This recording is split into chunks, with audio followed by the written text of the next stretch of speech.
So the question says, for the following problem, we have a slope, which is m equals 2. And, you know, if we're looking at, we want to write our answer in slope-intercept form, which is y equals mx plus b.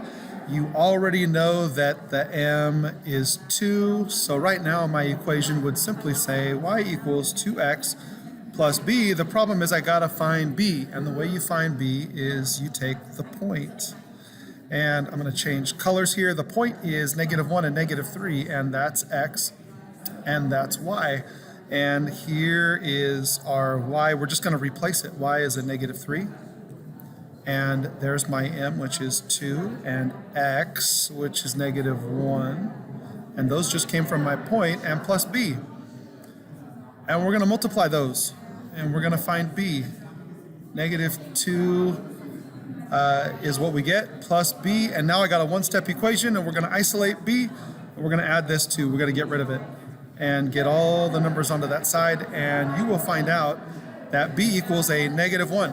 And that means that my equation, there's b, is -1. It's y equals 2x plus a -1. You're not going to write plus a negative. You are going to write y equals 2x minus 1. Now, if you want to know if your equation is correct, all you got to do is plug these numbers into the equation and see if it comes out true. So y, in this case, let me choose a different color. Y is -3. I don't know if I like that color, but we're going to stay with it. Equals 2 times x is 2 times -1. That's -2, and that's -1. And that right there makes -3. And so we have a true equation. That means that that point and that slope, this equation satisfies it, and that's how you find it. Let's go find slide question 2, which is to graph this inequality. You cannot graph an inequality unless you solve it for y.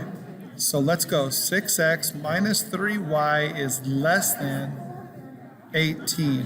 We're going to get y by itself. First step, get rid of 6x. So we'll take away the 6x on both sides. And because we'd like to leave it in slope-intercept form, I'm going to write the x term first. And we're going to keep the inequality symbol. That's not going to change yet. 6x plus 18. And then on the left side, we have that -3y.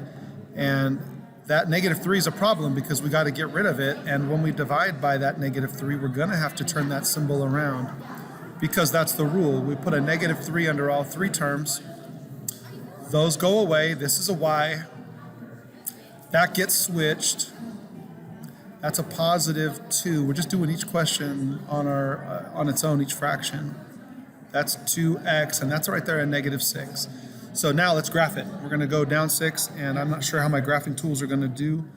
I've got a ruler drawing tool that I'm not very good at. There's down 6, and then my slope is 2/1.